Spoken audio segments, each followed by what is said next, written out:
July, as we are all getting set for the weekend. It'll be upon us here real soon, but we have to visit with Rekha. You have to. Make it sound like such an effort. Because we need to visit with you, because we want to make sure we don't forget to visit with you. Oh, That's what it was. thank you. It was See, a positive. you're taking issue with my column today. I know you are. It's a positive. So, yeah. Okay. Okay, yeah, I am taking issue with your column because I think you're way off base. Okay, so. but first I want to talk about one other thing before we get to ahead. the column. I was just looking through the newspaper about these new laws that are taking effect today, July 1st. A lot of new. Have you gotten your first growler? No, I'm not a beer drinker. Oh. Do you do growlers? I mean, will you be? I probably will. I don't drink nearly as much as I used to. I was going to say, I'm not a beer person nice to either. have, you know, just to have a little bit of good beer. How big are these things? They're like a. They're one of those that, you know, you're like. It says in the law no more than 75 ounces or something. That's a lot. That's a lot of beer. But the one that jumped out at me today, get this, listen to this, sexual misconduct. A peace officer shall not engage in a sexual act with an individual committed to the custody of the state's prisons, community corrections, or county jail. Additionally, peace officers shall not engage in a sex act with a juvenile placed at a juvenile facility.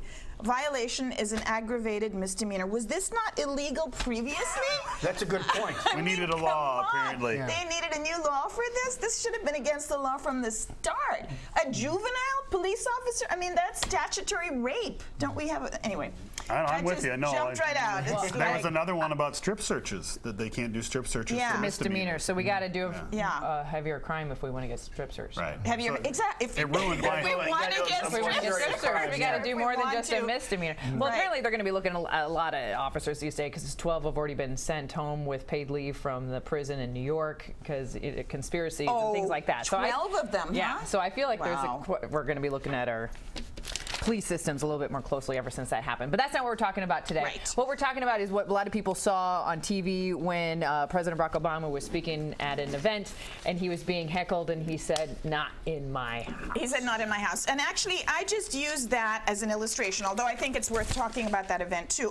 The column is generally about the act of yelling out questions at a political function and whether it should result in charges of trespassing, which is what it has been doing here. And we'll talk about the Obama thing in a minute, but just by way of background. So I don't know if you can get a picture of this man who's in my column today. I actually took that picture. Oh, you did? His name is Cesar Vargas, and he was here back in January. He's an undocumented Mexican immigrant who is the first undocumented immigrant to ever be authorized to practice law in New York State. So he lives in New Jersey, and he came out here in January for one of these summits, the Freedom Summit that was at Hoyt Sherman, I believe. It was sponsored by Steve King. So he and came here Citizens illegally United. and is now practicing law. Because a court in New York State ruled that he had the right to do that, but he's not practicing yet. In fact, the day that I took this picture, which was June 3rd, he had just been cleared to practice law as the first undocumented immigrant. But he can't now for another year because of what happened in Iowa. So he went to one of these events, and candidate events, and he called out a question to Governor Chris Christie. Now this fellow, Cesar Vargas, lives in New Jersey. Chris Christie, of course, is his governor. And Vargas was a little bent out of shape by something that our very own Steve King had said in reference to undocumented immigrants. In President Obama's State of the Union speech back in January, Obama had invited to be his guest a young undocumented dreamer, one of those people who qualify for deferral of deportation because they meet certain criteria. Right. And King, was just ballistic about that and said, that's a deportable, and why does the president have?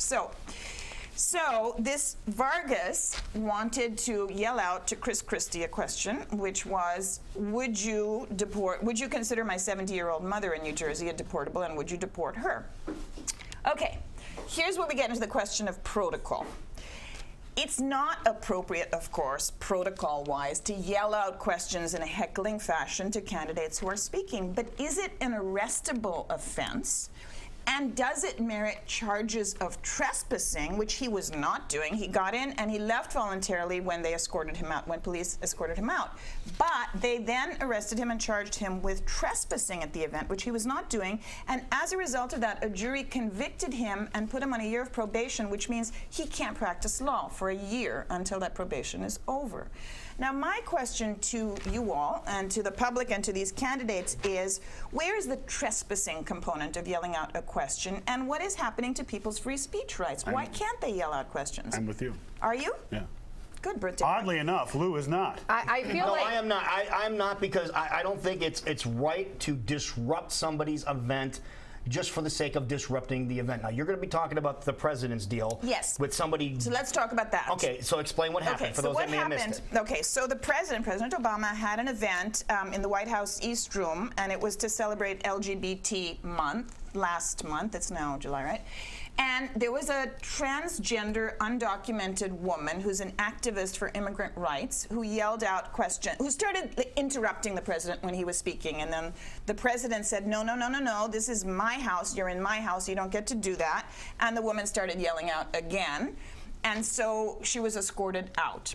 Now, two things I would have to say about that event. One is, yes, of course it's not protocol, and as I said in the column, you know, as Obama said later, you're an invited guest, you're drinking the booze, you're eating the food, you should not be heckling people. Fine. Sure. This transgender woman did what she felt she had to do. She was yelling about the number of deportations under Obama's administration, which have been extremely high, and she was also yelling about transgender detainees, deportation detainees, who are being abused, she says, in custody.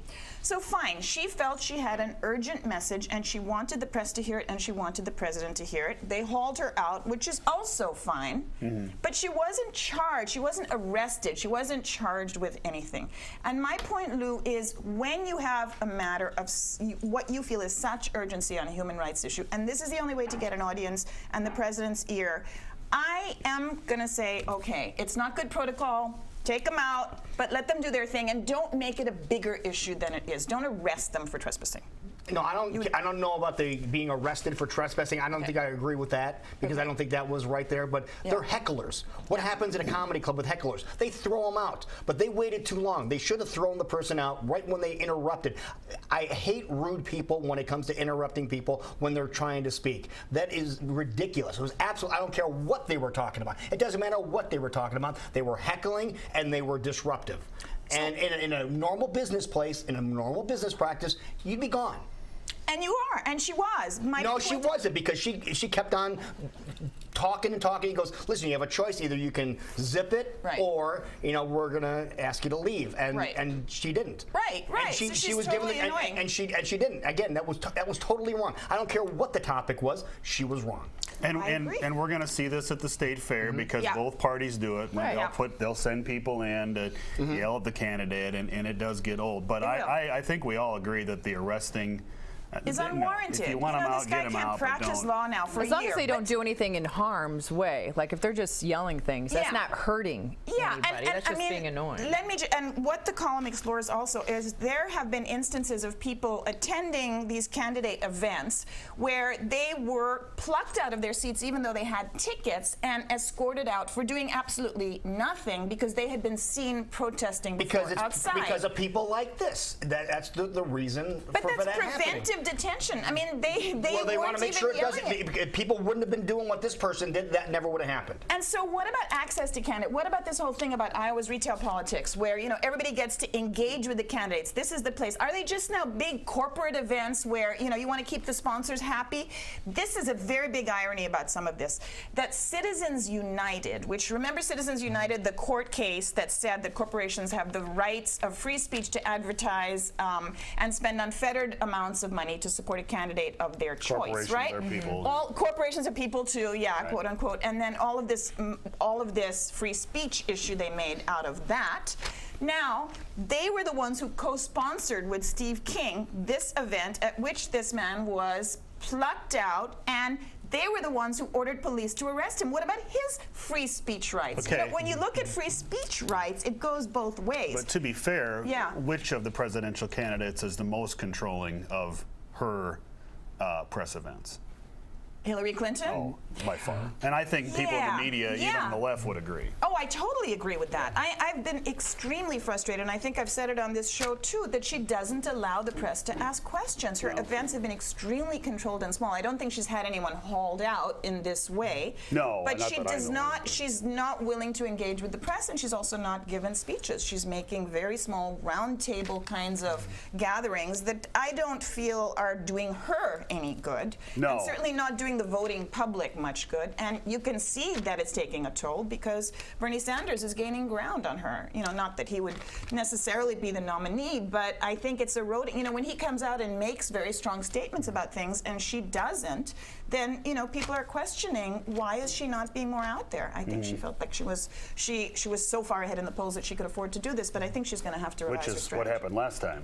And then Obama. Right, exactly. All right. Read more in today's Des Moines Register on the back page, 17A. Perfect. Thanks, Rekha. Thank you, Lou. It's fun to do a tussle with you. It's the first time. We agree to disagree. Yes. Okay. He's mean. He has those I don't even big think hands. I don't even think we're disagreeing that much, actually. I don't think we it's are rude. either. We think I it's think rude. it's very we think, rude, yeah, yeah. absolutely.